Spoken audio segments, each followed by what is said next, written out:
नमस्ते मेरे प्यारे बच्चों, आप सभी का स्वागत है। ये एक महत्वपूर्ण वीडियो है जिसके बारे में हर उस छात्र को जानना चाहिए जो बिहार बोर्ड से एग्ज़ाम देने वाले हैं।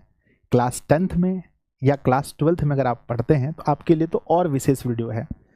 लेकिन जो बच्चे भविष्य में यानी 27 में 28 में बोर्ड एग्ज़ाम देने उनके लिए भी ये वीडियो बहुत बढ़िया है। प्यारे बच्चों, हम इस वीडियो में आपको बिहार बोर्ड के पूरे इतिहास को बताने वाले हैं। बिहार बोर्ड ने कब पैटर्न चेंज किया है और किस आधार पर पैटर्न चेंज किया है, हमारा बोर्ड एग्ज़ाम किस पर डिपेंड करता है, क्या वो मंथली एग्ज़ाम पर डिपेंड करता है, क्वार्टरली पर, या फिर हाफ ईयरली पर, या सेंटअप पर, या हमारे मॉडल पेपर पर। इस वर्ष एग्ज़ाम का पैटर्न क्या होने वाला है, ये सभी प्रश्न का जवाब आपको इस वीडियो में मिलेगा। प्यारे बच्चों, इस वीडियो को देखने के लिए 2 शर्त आपको पहले मानना पड़ेगा। पहला, आप इस वीडियो को पूरा अंत तक देखेंगे, क्योंकि बीच में अगर आप बीच में छोड़ते हैं तो आप फिर सोचेंगे कि फिर आप तक वो चीज़ नहीं पहुंच पाएगा जो मैं आप तक पहुंचाना चाहता हूं।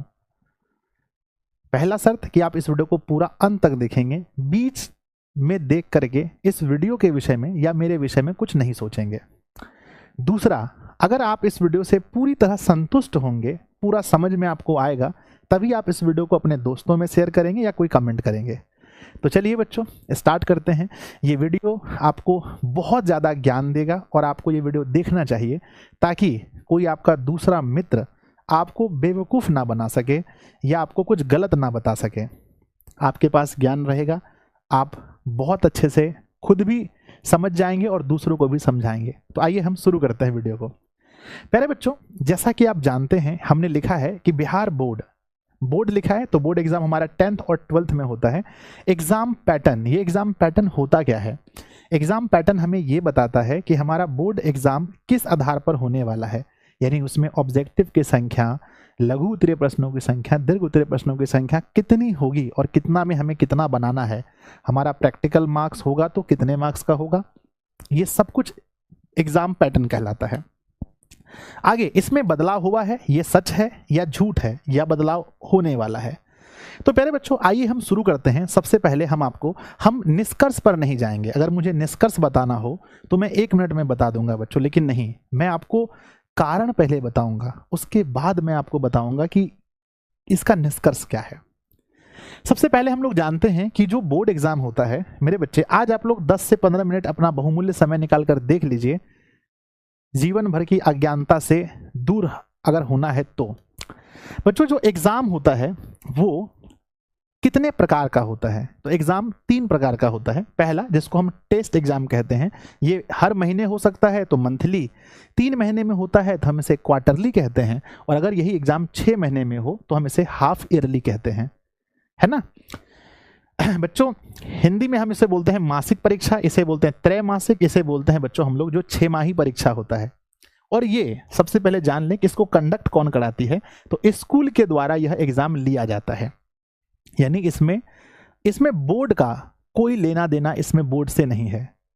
हाँ, अभी के समय में ये प्रश्न बोर्ड के द्वारा बनाया जा रहा है, तो अब बोर्ड का इसमें इन्वॉल्व हो चुका है।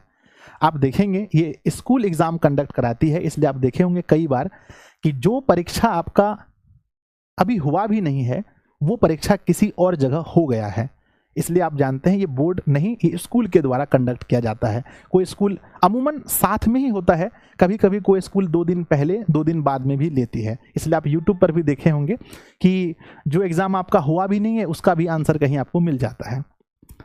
प्यारे बच्चों, इस एग्जाम में होता क्या है कि पहले डिस्ट्रिक्ट लेवल पर यह एग्जाम होता था, जो मंथली, क्वार्टरली, हाफ ईयरली होता था, कि भाई इस जिले का अगर मैथ का क्वेश्चन अलग है, दूसरे जिले का मैथ का क्वेश्चन अलग है, ये डिस्ट्रिक्ट लेवल पर होता था। लेकिन अब प्यारे बच्चों, ये बिहार बोर्ड के द्वारा इसका क्वेश्चन बनाया जा रहा है, इसलिए संपूर्ण पूरे बिहार में अगर हर जिले का प्रश्न पत्र मिलाएंगे आप तो मंथली, क्वार्टरली, हाफ ईयरली का सेम होगा। ये बहुत अच्छा काम हुआ है। आगे बढ़ते हैं मेरे बच्चे। दूसरा होता है सेंटअप एग्जाम, जिसको हम स्कूल का फाइनल एग्जाम भी कहते हैं। ये स्कूल कंडक्ट कराती है, लेकिन इसका क्वेश्चन पेपर शुरू से ही बोर्ड के द्वारा जारी हो रहा है। यानी ये क्वेश्चन कभी भी स्कूल अपने डिस्ट्रिक्ट लेवल पर नहीं तैयार करती है, ये बोर्ड के द्वारा तैयार होकर के मिलता है सेंटअप, जो स्कूल का फाइनल एग्जाम है। तीसरा एग्जाम होता है जिसका नाम है बोर्ड एग्जाम, और बोर्ड एग्जाम होने से पहले ही बोर्ड एक मॉडल पेपर जारी करती है, जो बोर्ड द्वारा जारी किया जाता है, मॉडल पेपर जारी करती है। जैसे बच्चों मैं आपको समझाता हूँ, मान लीजिए कि यह एक घर बन रहा है और ये घर कैसा बनेगा उसके पहले हम एक मॉडल तैयार करते हैं, जिसको हम लोग नक्शा वगैरह भी है ना, एक मॉडल तैयार करते हैं कि ये घर ऐसा बनेगा। अगर मुझे किसी नगर की स्थापना करनी है तो पहले उसका एक मॉडल बनाएंगे कि ऐसा बनेगा। तो मॉडल पेपर बच्चों ये दर्शाता है कि हमारा बोर्ड एग्जाम का पैटर्न क्या होने वाला है। तो आप यहां तक समझ गए कि 3 तरह का एग्जाम होता है। अभी आप कुछ सोचिए मत, सिर्फ समझिए, अभी सोचना नहीं है, कुछ देर बाद सोचिएगा। अभी सोचिए कि एग्जाम जो होता है वो 3 तरह का होता है, पहला टेस्ट, दूसरा सेंटअप और तीसरा बोर्ड एग्जाम, जिसके पहले मॉडल पेपर जारी होता है। चलिए समझ गए। आइए अब आप आगे देखते हैं। आगे अगला प्रश्न है कि फाइनल एग्जाम जो अभी तक हुआ है वो मैं आपको बताता हूं कि फाइनल एग्जाम जो है हमारा, यानी बोर्ड एग्जाम किस पर डिपेंड करता है।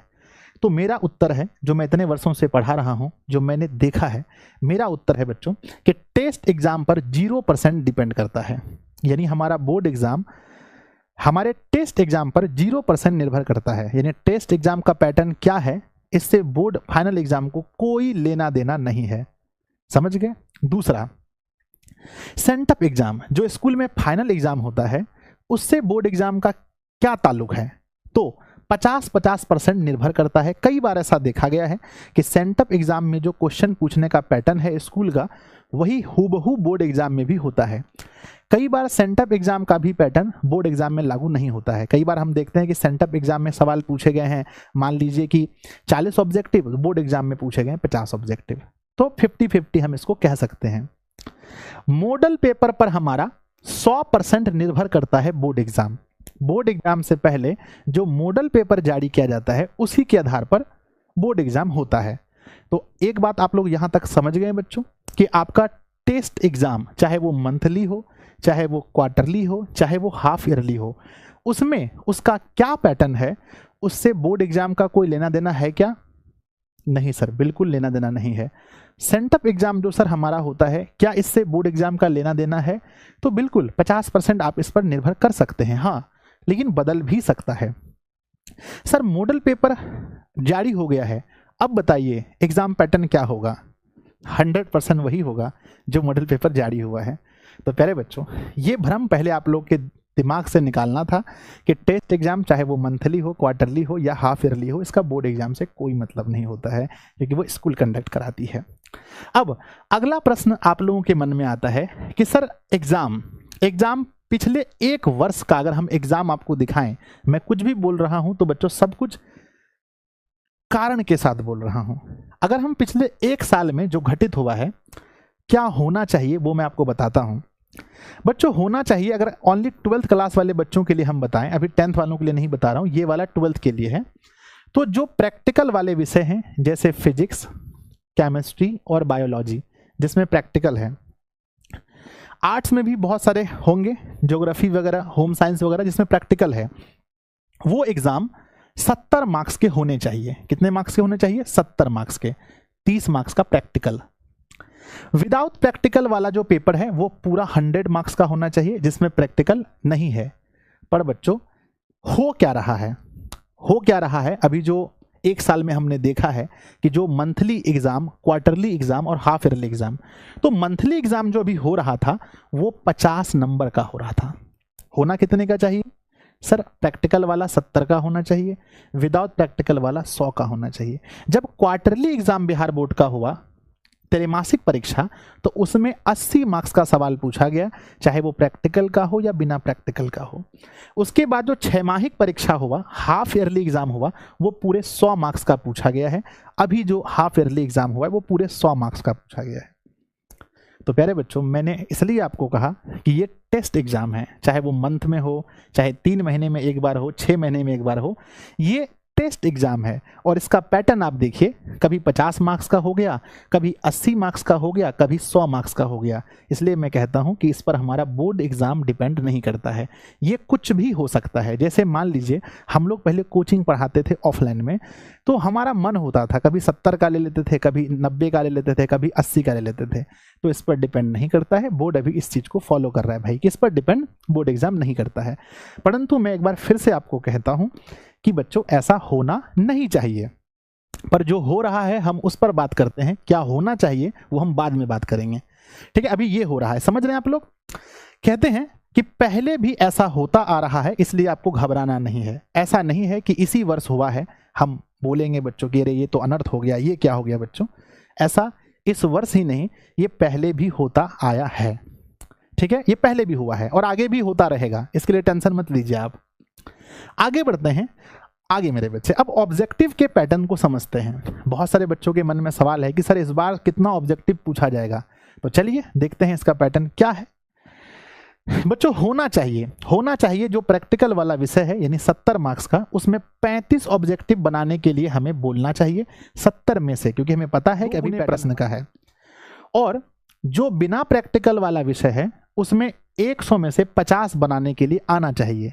लेकिन देखिए टेस्ट एग्जाम में कैसा पूछा गया था। टेस्ट जो महीने में हुआ उसमें हमें 30 ऑब्जेक्टिव दिए गए, जिसमें 25 बनाने के लिए कहा गया। अरे आप लोगों ने दिया है, आपको पता होगा। क्वार्टरली 70 ऑब्जेक्टिव क्वेश्चन दिए गए, जिसमें 40 क्वेश्चन बनाने के लिए बोला गया। और हाफ ईयरली जो भी एग्जाम 12th का हुआ है उसमें 80 क्वेश्चन दिए गए, जिसमें 50 बनाने के लिए बोला गया, ठीक है ना। आप देख सकते हैं ये अलग अलग है। इसीलिए तो मैं कहता हूं कि टेस्ट एग्जाम पर हमारा बोर्ड एग्जाम निर्भर नहीं करता है। समझ गए आप लोग। तो ये पूछा गया है 30 में 25 बनाइए, 70 में 40 बनाइए, 80 में 50 बनाइए, समझ गए। अब प्यारे बच्चों अब आगे बढ़ते हैं। अब ये देखने के बाद आप लोगों के मन में एक सवाल पैदा होगा। क्या सवाल पैदा होगा मेरे बच्चे? आप लोगों के मन में सवाल ये पैदा होगा कि एग्जाम पैटर्न में कोई बदलाव होगा या नहीं। ये आप लोगों के मन में सवाल आ रहा होगा कि सर सीधी बात कीजिए, निष्कर्ष पर बात कीजिए कि वो हमारा एग्जाम पैटर्न बदलेगा या नहीं। तो हम कहेंगे बच्चों कि इसका चांस 0% है। लेकिन प्यारे बच्चों फिर भी मैं आपको बताता हूं कि कब कब बदलाव हुआ है, कैसे कैसे बदलाव हुआ है। आइए हम लोग इतिहास जानते हैं। इतिहास जानते हैं मेरे बच्चे कि जब भी बोर्ड एग्जाम में कोई बदलाव होगा, बोर्ड एग्जाम के पैटर्न में, वो आपको कहाँ दिखेगा? शुरू में मैंने बताया था कि वो आपको मॉडल पेपर में दिखेगा। जब भी बदलाव होगा तो मॉडल पेपर में दिखेगा। देखिए बच्चों क्लास 12th वाले बच्चों के लिए स्पेशली मैं बताता हूं जो बदलाव हुआ था। फिजिक्स, केमिस्ट्री, बायोलॉजी को लेकर मैं बता रहा हूं। वर्ष 2013 में सिर्फ 10 ऑब्जेक्टिव क्वेश्चन थे। बिहार बोर्ड ने मॉडल पेपर जारी किया तो उसमें 10 ऑब्जेक्टिव थे, तो बोर्ड एग्जाम में भी 10 पूछा गया। 2014 में जारी किया गया, उन्होंने बताया कि भाई एक भी ऑब्जेक्टिव क्वेश्चन यानी ऑप्शन वाला नहीं रहेगा, हटा दिया 14 में। फिर 15 में उन्होंने 28 ऑब्जेक्टिव दिया। 18 में आकर के फिर उन्होंने 35 ऑब्जेक्टिव कर दिया। उसके बाद 20 में आकर के 42 ऑब्जेक्टिव क्वेश्चन दिए, जिसमें से कहा कि भाई 35 आपको बनाना है, यानी 70 में 42 दिए और बोला कि 35 आपको बनाना है। उसके बाद 21 में आकर के 70 क्वेश्चन दिए और जिसमें 35 यानी हाफ बनाना है। और यहीं से हम लोग कहने लगे सिलेबस में दुगना प्रश्न हो गया, दुगना प्रश्न हो गया, दुगना प्रश्न हो गया। 70 में 35। उसके बाद अभी तक यही पैटर्न फॉलो हो रहा है, यानी जो 21 में लागू हुआ है वही पैटर्न अभी फॉलो हो रहा है। 2026 में बदलने का अभी तक बदलने का कोई चांस नहीं है। 2026 में बदलेगा इसका कोई चांस नहीं है मेरे बच्चे। अगर बदलने का होता है तो थोड़ा थोड़ा पहले से पता चलने लगता है, कहीं कहीं से नोटिफिकेशन वगैरह कहीं पेपर ऊपर में आने लगता है। और सबसे बड़ा तो हम मॉडल पेपर जब आएगा तब आप ये देख सकते हैं। लेकिन मैं कहता हूं इतने वर्ष के एक्सपीरियंस से अभी इसका कोई चांस नहीं है, होने का कुछ भी हो सकता है, ठीक है ना। मेरे बच्चों आगे बढ़ते हैं नेक्स्ट। अब देखिए होना क्या चाहिए, ध्यान दीजिए। अगर आप कहेंगे सर कि आपके अनुसार अगर आप कुछ बोलना चाहेंगे तो क्या बोलना चाहेंगे, क्या होना चाहिए? देखिए मैं डायरेक्ट नहीं कहूंगा भाई बोर्ड एग्जाम है ना, बोर्ड गलत कर रहा है, ये है वो है, लेकिन मैं आपको बताऊंगा क्या होना चाहिए। मेरी एक सलाह है। ये होना चाहिए कि मंथली शेड्यूल जारी होना चाहिए, है ना। कम से कम ये ऑफिशियल वेबसाइट में ये कम से कम आ जाए भाई कि हर महीने में क्या सिलेबस हमें पढ़ना है जो एग्ज़ाम के लिए हम तैयारी कर पाएँ। क्योंकि जब कोचिंग में एग्ज़ाम होता है तो पहले बता दिया जाता है बच्चों 1 से लेकर 5 चैप्टर तक पढ़ने का इस महीने में टेस्ट होने वाला है। क्योंकि अभी तो हम पूरा सिलेबस पढ़े नहीं, फाइनल एग्ज़ाम में तो बोर्ड के पास है भाई, वो कहीं से भी पूछ सकता है। लेकिन अभी 3 महीने में 6 महीने में हम पूरा पढ़े तो नहीं है, इसलिए एक शेड्यूल जारी हो जाए तो अच्छा रहेगा। किस मंथ में क्या पढ़ना है ये ऑफिशियल अगर जारी कर दिया जाए तो बहुत अच्छा होगा। और टेस्ट एग्ज़ाम बोर्ड एग्ज़ाम के पैटर्न पर हो तो अच्छा होगा। जैसा आप देख रहे हैं, हमने आपको बताया कि देखो टेस्ट एग्ज़ाम का जो पैटर्न है मेरे बच्चे, टेस्ट एग्ज़ाम का जो पैटर्न है देखिए 30 में 25 बनाना है, 70 में 80 में 50 बनाना है। ये चीज़ प्यारे बच्चों अगर मतलब हटा दिया जाए, जैसे बोर्ड एग्ज़ाम का पैटर्न ऐसे हो तो सही है। लेकिन आप एक स्टूडेंट हैं, आपको हर तरह से तैयार होना चाहिए। जैसा भी पूछा गया है आपको उत्तर देने के लिए हमेशा तैयार रहना चाहिए, ठीक है ना। तो प्यारे बच्चों अब हम लोग चलते हैं सीधा निष्कर्ष पर। निष्कर्ष ये है कि बोर्ड परीक्षा में दुगने प्रश्न, है ना। निष्कर्ष ये है पहला कि क्या बोर्ड एग्ज़ाम, क्या हमारा पैटर्न बदल गया है, पहला क्वेश्चन आप लोग के मन में। तो हम कहेंगे बिल्कुल भी नहीं बदला है और इसके बदलने की संभावना भी अभी तक तो मुझे नज़र नहीं आ रही है। अगर होगी तो मॉडल पेपर में आपको चेंज दिखेगा, है ना, मॉडल पेपर में चेंज दिखेगा। तो पहला निष्कर्ष ये है। कारण मैंने बताया, कितना कारण बताया कि आप किसी भी टेस्ट एग्जाम के पैटर्न को देख करके ये नहीं कह सकते हैं कि बोर्ड एग्जाम का पैटर्न बदल चुका है।